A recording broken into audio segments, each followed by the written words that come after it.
Hello दोस्तों, स्वागत है आप सभी का एचपी स्टडी हब में। इस लेक्चर में हम डिस्कस करेंगे प्रदेश सरकार की साप्ताहिक पत्रिका गिरिराज को, और इसमें हमने एडिशन लिया है 13 और 20 जनवरी 2021 का। इन 2 सप्ताह में जितने भी हिमाचल से रिलेटेड करंट अफेयर रहा होगा वो हम इस लेक्चर में डिस्कस करेंगे। इसके साथ ही अगर आप प्रदेश के किसी भी कम्पिटिटिव एग्ज़ाम की प्रेपरेशन कर रहे हैं तो परीक्षा ऐप लेके आया है आप सभी के लिए एक बेस्ट अपॉर्चुनिटी, जिसमें आपको HP JOAIT, HP police constable, HP cooperative bank, HP GK और HP टैट की टेस्ट सीरीज़ इजीली अवेलेबल हो जाएगी। आप इन टेस्ट सीरीज़ को परचेज करके अपने नॉलेज को एनहेंस और इम्प्रूव कर सकते हैं। अगर आप इन टेस्ट सीरीज़ को खरीदते समय हमारा जो coupon code study hub 50 use करते हैं तो आपको इन टेस्ट सीरीज़ पे डायरेक्ट 50% का डिस्काउंट मिल जाएगा। इट मीन्स कि आपको बिल्कुल आधे रेट में ये टेस्ट सीरीज़ मिल जाएगी। तो जल्दी से परीक्षा ऐप को डाउनलोड करें। डाउनलोड करने का लिंक आपको डिस्क्रिप्शन बॉक्स में मिल जाएगा।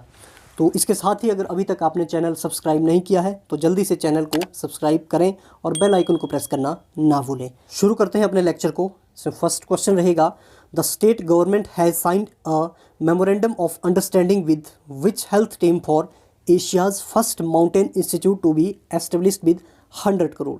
कि प्रदेश सरकार ने 100 करोड़ से स्थापित होने वाले एशिया के प्रथम पर्वतीय संस्थान के लिए किस स्वास्थ्य टीम के साथ एक समझौता ज्ञापन हस्ताक्षरित किया है।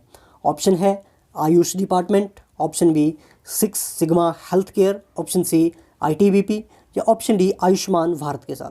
तो इसमें राइट आंसर रहेगा ऑप्शन बी।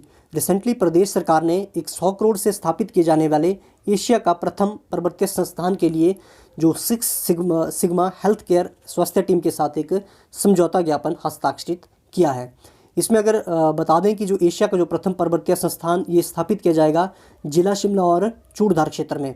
जो चूड़धार क्षेत्र में इस एक संस्थान को स्थापित किया जाएगा जो कि एशिया का प्रथम संस्थान होगा। काफ़ी इंपॉर्टेंट रहेगा।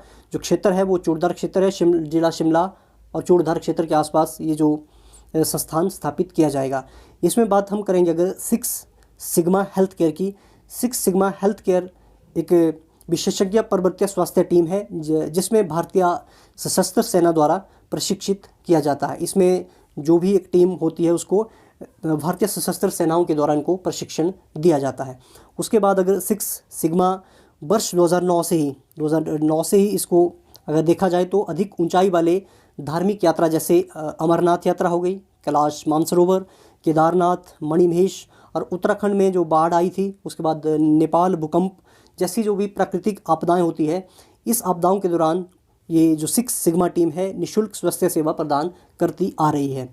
इसके साथ ही प्रदेश के मुख्यमंत्री श्री जयराम ठाकुर जी ने कहा कि प्रदेश सरकार सदैव ही पर्वतीय क्षेत्रों और धार्मिक यात्राओं में गुणवत्ता सेवाएं प्रदान करने के लिए प्रतिबद्ध है। इसीलिए नए नए आयामों को स्थापित किया जा रहा है। और साथ ही उन्होंने कहा कि इस जो संस्थान बनने के बाद प्रदेश में लगभग 727 युवाओं को रोज़गार मिल जाएगा। और साथ ही संस्थान का मेनली जो उद्देश्य है ऊंचाई वाले क्षेत्रों में एलोपैथी, होम्योपैथी, आयुर्वेदा, न्यूरोपैथी व योग में सभी प्रकार के शोध कार्य को विकसित करना और पर्वतीय क्षेत्रों में जो भी विशेषज्ञ होते हैं उन टीमों को शिक्षित करना है।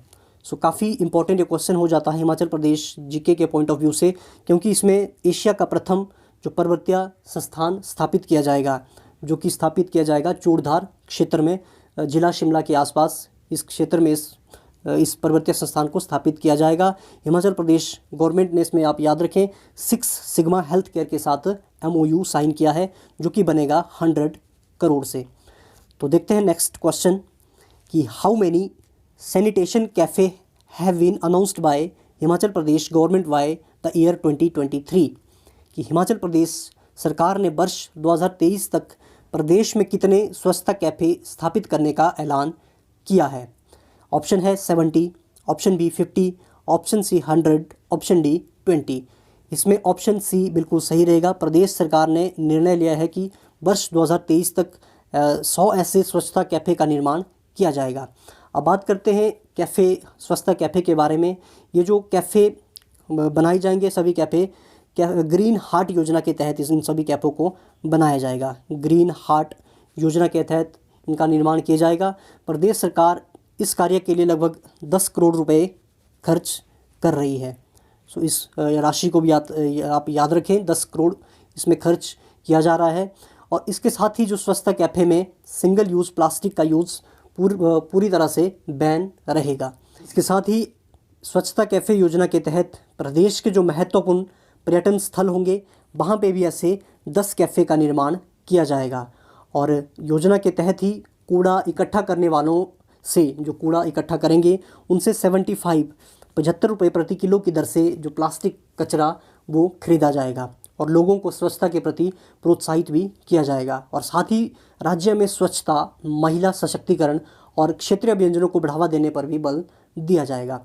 और साथ में राज्य की जो परंपरागत जो विरासत है उसको संरक्षित करने के लिए स्वच्छता कैफ़े में जो व्यंजन सूची होगी इसमें पारंपरिक हमारे स्वच्छ और स्वादिष्ट जो भोजन होंगे उनको परोसा जाएगा, ताकि हमारी जो परंपरागत विरासत को संजोए रखा जा सके।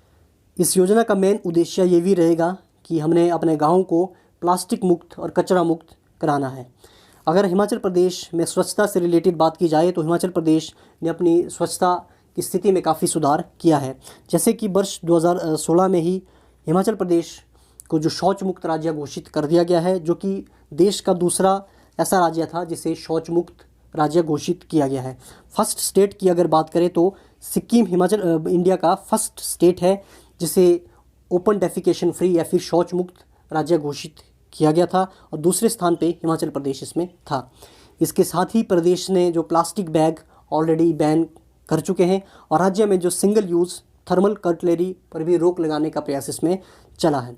अब बात करते हैं स्वच्छता सर्वेक्षण 2020 के बारे में। इसके तहत हिमाचल घोषित आंकड़ों में भी हिमाचल प्रदेश की स्थिति में काफ़ी सुधार इस वर्ष देखने को मिला है।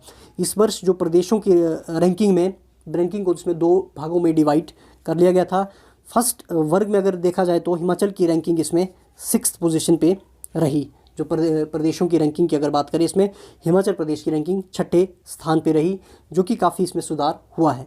दूसरे अगर शहरी जो स्थानीय निकाय के हिसाब से देखा जाए तो हिमाचल प्रदेश के जो शिमला शहर है उसको ऑल ओवर इंडिया में इसका जो रैंकिंग की अगर बात करें 65th मतलब 65वें स्थान पे जो शिमला शहर आता है स्वच्छता रैंकिंग में। फर्स्ट प्लेस की अगर बात करें स्वच्छता सर्वेक्षण 2020 के तहत, वो है मध्य प्रदेश का एक शहर है जिसका नाम है इंदौर मध्य प्रदेश का शहर है, जिसे लगातार 4थी बार इसने अपना फर्स्ट रैंक हासिल किया है, जो कि इंडिया का सबसे स्वच्छ शहर है। तो इसमें आपके लिए क्वेश्चन रहेगा कि किस मंत्रालय के द्वारा स्वच्छता सर्वेक्षण सर्वे किया जाता है, और साथ में ही आपने उन मंत्रालय के मंत्री का भी नाम कमेंट बॉक्स में बताना है। देखते हैं नेक्स्ट क्वेश्चन नंबर 3। सुकेत रियासत के गौरवशाली इतिहास का साक्षी चौसीगढ़ मंडी जिले के किस उपमंडल में स्थित है? चौसीगढ़ के बारे में आपने बताना है कि जो डिस्ट्रिक्ट मंडी के किस सब डिवीज़न में ये स्थित है। ऑप्शन ए वल, option B Karsog, option C Sarkaghat, option D Mandi Sadar. Chausigarh की अगर बात करें तो option B Karsog sub division में ये स्थित है। चौसी क्षेत्र जो मिलकर बना है 8 पंचायतों को मिलाकर। अगर इसकी बात करें समुद्र तल से इसकी ऊंचाई की तो 9000 फीट इसकी जो ऊंचाई है समुद्र तल से, और सुकेत रियासत के एक गौरवशाली इतिहास का साक्षी भी इसे माना जाता है। और माना जाता है कि जो गुरु गोरखनाथ जी 84 सिद्धों के साथ इस स्थान पर आए थे। जो गुरु गोरखनाथ जी अपने 84 जो सिद्ध थे इनके साथ यहाँ पे आए थे, इसीलिए इस स्थान का नाम 84 कहलाया।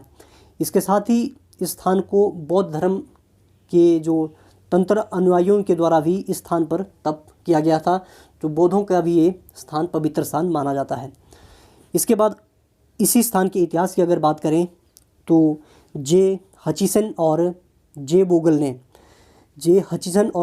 ने जो बुक लिखी थी एक, जिसका नाम है history of Punjab hill state, इसमें भी इस चौसीगढ़ जो क्षेत्र का उन्होंने वर्णन किया था। इसमें उन्होंने कहा कि मंडी के जो राजा उग्रसेन थे, इनके शासनकाल में एक धुंगल वज़ीर थे। धुंगल वज़ीर उनका जो उनकी कठोरता के कारण उनको इसी गढ़ में एक बने किले में लगभग 12 दिनों तक बंदी बनाकर रखा गया था।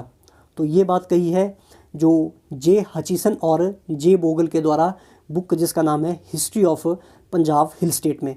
तो वहाँ से भी इस चौसीगढ़ क्षेत्र का जो सोर्स प्राप्त होता है। उसके बाद अगर बात करें, जो 84 सिद्ध मंदिर का निर्माण माना जाता है कि सुकेत राज्य के संस्थापक राजा बीरसेन के द्वारा इसको किया गया था। जो मंदिर है वहाँ का 84 सिद्ध मंदिर, सुकेत स्टेट के जो संस्थापक थे राजा बीरसेन, इनके द्वारा इस मंदिर का निर्माण किया गया था, जो कि कुछ समय बाद अग्नि की भेंट चढ़ गया था और 20वीं सदी के करीब इसका जीर्णोद्धार किया गया था। तो काफ़ी इम्पोर्टेंट हो जाता है। चौसीगढ़ एरिया की अगर बात की जाए तो डिस्ट्रिक्ट मंडी के करसोग उपमंडल में ये स्थित है, जो सुकेत स्टेट के इतिहास को भी वर्णित करता है।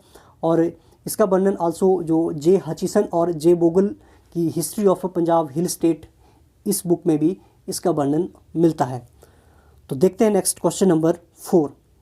इन which place will the country's first ski park be built, कि देश का पहला स्की पार्क प्रदेश के किस स्थान पे बनाया जाएगा। ऑप्शन है A Narkanda, option B Kufri, option C Nako, option D Spiti. इसमें बात हो रही है देश के पहले स्की पार्क, इसीलिए काफ़ी इम्पोर्टेंट हो जाता है किसी भी एग्ज़ाम के लिए, क्योंकि ये देश का पहला ऐसा पार्क होगा जो बनाया जाएगा। ऑप्शन बी कुफरी में, कुफरी जगह पे इस पार्क का निर्माण किया जाएगा। इस पार्क को निर्माण के लिए प्रदेश सरकार ने एक MOU साइन किया है नागसंस, इसे आप याद रखें, नागसंस डेवलपर के साथ। शिमला के निकट कुफरी में जो भारत का पहला स्की पार्क बनाया जाएगा, गवर्नमेंट ऑफ नागसेन डेवलपर के साथ एक MOU साइन हुआ है, जो देश का पहला स्की पार्क बनाया जाएगा कुफरी में। इसके साथ ही प्रदेश के मुख्यमंत्री श्री जयराम ठाकुर जी ने कहा कि प्रदेश सरकार हिमाचल प्रदेश को भारत में पर्यटन का सबसे पसंदीदा गंतव्य बनाने के लिए हमेशा ही प्रयासरत रही है, और इसके साथ ही जो अंतर्राष्ट्रीय स्तर की सुविधा भी प्रदान करने के लिए हमेशा तत्पर रहती है। और साथ में उन्होंने कहा कि इस पार्क को बनने के बाद जो इसमें लगभग 1000 लोगों को रोज़गार मिलेगा। इस पार्क को जो टोटल बनाने की कॉस्ट या फिर व्यय की अगर बात करें, 250 करोड़ रुपए इसमें टोटल खर्चा होगा, और ये बनाया जाएगा 5.04 एकड़ भूमि पे इस पार्क का निर्माण किया जाएगा। अगर इस पार्क की विशेषता की अगर बात की जाए तो जिसमें कि एक इंडोर स्की पार्क भी होगा, पैलेटियल मॉल भी होगा, इसमें 5 स्टार होटल होंगे, इसमें अम्यूज़मेंट पार्क होंगे, इसमें गेमिंग जोन होंगे, और शॉपिंग जो ऑर्चिड, इसमें इस तरह की जो सभी सुविधाएं इसमें होगी। इसके साथ ही लगभग 1000 जो वाहन होंगे उनको पार्क करने की व्यवस्था भी इसी पार्क के पास होगी। और उन्होंने कहा कि जो इस पार्क को बनाने का जो कार्य शुरू होगा मार्च 2021 से, और लगभग अप्रैल 2022 तक इसको कंप्लीट करने का लक्ष्य रखा गया है। इस क्वेश्चन को आप याद रखें। देश का फर्स्ट स्की पार्क जो कि बनने जा रहा है हिमाचल प्रदेश के कुफरी नामक स्थान पे, जिसमें हिमाचल प्रदेश गवर्नमेंट और नागसंस डेवलपर के साथ MOU साइन हो चुका है। 250 करोड़ रुपए से इसमें इस पार्क को बनाया जाएगा। 5.04 एकड़ भूमि में ये पार्क बनाया जाएगा, जो कि आधुनिक जो सुविधाओं से ये लैस होगा। Question number 5। At which place the first Doppler weather radar of the state was launched, किस स्थान पर प्रदेश के पहले डॉपलर मौसम राडार का लोकार्पण किया गया। Option A Mandi, Pangi, Kufri, option D Kinnaur. इसमें राइट आंसर होगा ऑप्शन सी, डिस्ट्रिक्ट शिमला के कुफरी में जो लोकार्पण किया गया प्रदेश का पहला डॉपलर वेदर जो राडार, ये किया गया केंद्रीय पृथ्वी विज्ञान, स्वास्थ्य एवं परिवार कल्याण तथा विज्ञान एवं प्रौद्योगिकी मंत्री डॉक्टर हर्षवर्धन के द्वारा। इन्होंने वर्चुअल मीडियम के तहत इन जो डॉपलर मौसम राडार का लोकार्पण किया गया। इसका लोकार्पण इन्होंने किया IMD इंडियन मेट्रोलॉजिकल डिपार्टमेंट है उसके 146वें जो वर्षगांठ इसकी थी, या फिर इसके स्थापना दिवस के मौके पर उन्होंने शिमला के कुफरी और उत्तराखंड के नैनीताल मुक्तेश्वर में इसकी स्थापित पहले डॉपलर मौसम राडार का उन्होंने वर्चुअल मीडियम से इसका लोकार्पण किया, और साथ ही ऑनलाइन मौसम पत्रिका भी इनके द्वारा जारी की गई। प्रदेश के मुख्यमंत्री श्री जयराम ठाकुर जी ने केंद्रीय मंत्री का इसके लिए आभार जताया, और साथ ही उन्होंने कहा कि राज्य में मंडी और चंबा के डलहौजी में भी 2 ऐसे अन्य राडार स्थापित किए जाएंगे। मंडी और डलहौजी में भी ऐसे अन्य 2 राडार स्थापित किए जाने हैं। राडार की अगर रेडियल रेंज की अगर बात करें 100 किलोमीटर इसकी जो रेडियल रेंज रहेगी, जो सभी दिशाओं में जो 100 किलोमीटर तक मौसम का डाटा ये प्रदान किया जाएगा। इसका उपयोग मेनली देखा जाए तो प्रिडिक्शन, जो मौसम पूर्वानुमान और विशेषकर जो छोटी रेंज के पूर्वानुमान के लिए इसका मेनली यूज़ किया जाएगा, जिससे जो मौसम से संबंधित चेतावनी, आंधी, तूफान, आसमानी बिजली और ओलावृष्टि, भारी बारिश या फिर इससे जो रिलेटेड पूर्वानुमान के लिए इसका उपयोग किया जाएगा। तो ये था प्रदेश का पहला डॉपलर मौसम रडार, जो कि इसका लोकार्पण किया गया है कुफरी में, जो कि प्रदेश का पहला होगा। अब बात करते हैं IMD की, इंडियन मेट्रोलॉजिकल जो डिपार्टमेंट की। ये बात करें तो एक एजेंसी है मिनिस्ट्री ऑफ अर्थ साइंस की।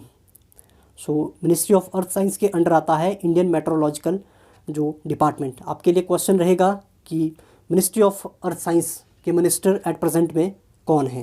गवर्नमेंट ऑफ इंडिया के अंडर काम करती है, प्रिंसिपल एजेंसी है जो कि रिस्पॉन्सिबल रहती है मेट्रोलॉजिकल ऑब्जर्वेशन, वेदर फोरकास्टिंग और सिस्मोलॉजी के लिए। हेडक्वार्टर की अगर इसकी बात करें तो इसका जो मेन हेडक्वार्टर है न्यू दिल्ली में है। नई दिल्ली में इसका हेडक्वार्टर है, मौसम भवन, लोधी रोड, नई दिल्ली में। और इसके रीजनल ऑफिस की बात करें चेन्नई, मुंबई, कोलकाता, नागपुर, गुवाहाटी और अन्य स्थान पे इसके जो रीजनल ऑफिस भी हैं। अब बात फॉर्मेशन की करते हैं। जो IMD की फॉर्मेशन ये 1875 में जो इसकी जो फॉर्मेशन हुई थी। इसकी अगर प्रेजेंट में डायरेक्टर जनरल की अगर बात की जाए तो डायरेक्टर जनरल हैं डॉक्टर मृत्युंजय महापात्रा, जो कि डायरेक्टर जनरल है IMD के द्वारा। आपके लिए क्वेश्चन रहेगा कि जो एट प्रेजेंट में मिनिस्ट्री ऑफ अर्थ साइंस के मिनिस्टर कौन है। क्वेश्चन नंबर 6 कि प्रदेश के किस जिले में NDRF बटालियन मुख्यालय की स्थापना की जानी है। ऑप्शन ए शिमला, बिलासपुर, मंडी या ऑप्शन डी कांगड़ा। इसमें राइट आंसर रहेगा ऑप्शन सी। जो NDRF बटालियन का जो मुख्यालय इसकी स्थापना की जानी है हिमाचल प्रदेश के डिस्ट्रिक्ट मंडी में। भारत सरकार ने प्रदेश की जो भौगोलिक परिस्थिति और आपदाओं के प्रति संवेदनशीलता को ध्यान में रखते हुए राज्य के लिए एक नई NDRF, इसमें 14वीं बटालियन की एक मंजूरी दे दी है। इसके जो हेडक्वार्टर की बात करिए डिस्ट्रिक्ट मंडी में स्थापित किया जाएगा। काफ़ी इंपॉर्टेंट हो जाता है, इसे आप याद रखें। डिस्ट्रिक्ट मंडी में जो NDRF बटालियन की स्थापना की जाएगी। करते हैं NDRF के बारे में। NDRF जिसकी फुल फॉर्म होती है नेशनल डिज़ास्टर रिस्पांस फोर्स। यह एक इंडियन स्पेशलाइज्ड फोर्स है जो कि कॉन्स्टिट्यूट की गई है। मेनली इसका पर्पज़ रहता है जो भी थ्रेटनिंग डिज़ास्टर होते हैं और जो सिचुएशन होती है डिज़ास्टर के उसमें उसको टैकल करने के लिए अंडर डिज़ास्टर मैनेजमेंट एक्ट 2005, इस एक्ट के तहत जो NDRF इसको कॉन्स्टिट्यूट किया गया है। याद रखें आप जो DM act, disaster management act 2005 के बारे में। इसके साथ ही अगर एपेक्स बॉडी डिज़ास्टर मैनेजमेंट की इंडिया में बात करें तो वो है नेशनल डिज़ास्टर मैनेजमेंट अथॉरिटी। ये एपेक्स बॉडी है डिज़ास्टर मैनेजमेंट की इंडिया में। अगर NDRF के फाउंडर की अगर बात करें तो इसकी फाउंडेशन हुई है 2006 में। इसके लिए मिनिस्ट्री की अगर बात करें तो मिनिस्ट्री रिस्पॉन्सिबल होती है इसके लिए ministry of home affair. Headquarter इसका न्यू दिल्ली में है। तो ये था NDRF और हिमाचल प्रदेश में स्थापित की जाने वाली NDRF बटालियन मुख्यालय के बारे में। क्वेश्चन नंबर 7 इसमें पूछा है which national park and wildlife sanctuary has been ranked as the best managed protected area in the country by the union ministry of environment, forest and climate change in the impressive evaluation report on the management of national park and wildlife sanctuary in India। Question है कि जो किस केंद्रीय मंत्रालय one एवं जलवायु परिवर्तन मंत्रालय के द्वारा की तरफ से एक रिपोर्ट जारी की गई जिसमें बेस्ट जो मैनेज्ड प्रोटेक्टेड एरिया, इसमें नेशनल पार्क और वाइल्ड लाइफ सेंचुरी के बारे में आपने बताना है कि इनमें से कौन से वो नेशनल पार्क और वाइल्ड लाइफ सेंचुरी है जिसको बेस्ट मैनेज्ड प्रोटेक्टेड एरिया के रूप में जो स्थान दिया गया है। Option A Great Himalayan National Park, option B Tirthan wildlife sanctuary, option C both A and B, option D only A, only जो 19 में होगा। इसमें जो इसका राइट आंसर होगा option C, both Great Himalayan National park and Tirthan wildlife sanctuary को जो दर्जा दिया गया है एक सर्वश्रेष्ठ प्रबंधित संरक्षित क्षेत्र के रूप में ये दिया गया है केंद्रीय पर्यावरण एवं जलवायु परिवर्तन मंत्रालय के द्वारा। ग्रेट हिमालयन नेशनल पार्क और तीर्थन वाइल्ड लाइफ सेंचुरी के साथ साथ ही सैंज वाइल्ड लाइफ सेंचुरी ने भी टॉप 5 में अपना स्थान सुनिश्चित किया है। सो जो कि तीनों great Himalayan National park, Tirthan wildlife century और सैंज वाइल्ड लाइफ सेंचुरी, ये सभी हिमाचल प्रदेश के डिस्ट्रिक्ट कुल्लू में स्थित है। ये जानकारी प्रदेश के वन मंत्री श्री राकेश पठानिया की तरफ से दी गई। उन्होंने कहा कि 5 में से 3 टॉप 5 की अगर बात करें, टॉप 5 में से 3 जो ऐसे क्षेत्र हैं वो हिमाचल प्रदेश के ही हैं, जो कि प्रदेश के लिए काफ़ी गर्व की बात है। टोटल लिस्ट में अगर बात करें, इसमें 146 ऐसे क्षेत्रों को शामिल किया गया था, जिसमें प्रदेश के 13 ऐसे क्षेत्र हैं जिन्होंने इस लिस्ट में जो अपना स्थान सुनिश्चित किया है। इस मूल्यांकन प्रक्रिया की बात करें तो इसमें भारतीय वन्यजीव संस्थान देहरादून और स्वतंत्र मूल्यांकनकर्ता की टीम ने ये सर्वे किया है। उसके बाद ही वन मंत्री की तरफ से उन्होंने कहा कि एट प्रेजेंट में हिमाचल प्रदेश में 5 national park, 28 wild life centuries, 28 में वाइल्ड लाइफ सेंचुरी और 3 ऐसे जो प्रोटेक्टेड एरिया हैं जिन्हें संरक्षण आरक्षित क्षेत्र हैं। ये सभी जानकारी प्रदेश के वन मंत्री श्री राकेश पठानिया की तरफ से दी। और साथ ही वन मंत्री ने कहा कि प्रदेश के जो कुल भौगोलिक क्षेत्र में से 8,391.42 स्क्वायर किलोमीटर जो एरिया ये आता है 5 national park, 28 wild life sanctuary और 3 संरक्षण आरक्षित क्षेत्र में, जो कि कुल क्षेत्र के 15% आता है। सो आपके लिए नेक्स्ट क्वेश्चन है कि हिमाचल प्रदेश का कुल क्षेत्रफल या फिर हिमाचल प्रदेश का कुल भौगोलिक क्षेत्रफल कितना है। आपने इसका राइट आंसर कमेंट बॉक्स में बताना है। देखेंगे हम जो हिमाचल प्रदेश के 5 नेशनल पार्क के बारे में। इसमें सबसे पहले होगा ग्रेट हिमालयन नेशनल पार्क, उसके बाद पिन वैली नेशनल पार्क, उसके बाद Kheerganga national park, Indrakila national park और लास्ट में है सिमलीवारा नेशनल पार्क। सो कुल हिमाचल प्रदेश में 5 नेशनल पार्क हैं। तो इस लेक्चर में हमने डिस्कस किए प्रदेश सरकार की साप्ताहिक पत्रिका गिरिराज को, और हमने कंबाइंड एडिशन लिए थे 13 जनवरी और 20 जनवरी 2021 के। इसमें जितने भी इंपॉर्टेंट करंट अफेयर के क्वेश्चन थे उन सभी क्वेश्चन को हमने डिस्कस किया, जो कि आपके किसी भी एग्जाम के लिए बहुत ही इंपॉर्टेंट रहेंगे। इसके साथ ही अगर आपको लेक्चर पसंद आया तो इसको लाइक करें, कमेंट करें और शेयर करें। साथ ही चैनल को सब्सक्राइब करना ना भूलें। और इस लेक्चर की PDF फाइल आप डाउनलोड कर सकते हैं हमारे टेलीग्राम चैनल से, जिसका लिंक आपको डिस्क्रिप्शन बॉक्स में मिल जाएगा। साथ ही परीक्षा ऐप को भी डाउनलोड कर लें। सो इस लेक्चर में इतना ही, बाकी मिलते हैं नेक्स्ट लेक्चर में। तब तक के लिए अपना ख्याल रखें, स्वस्थ रहें, नमस्कार।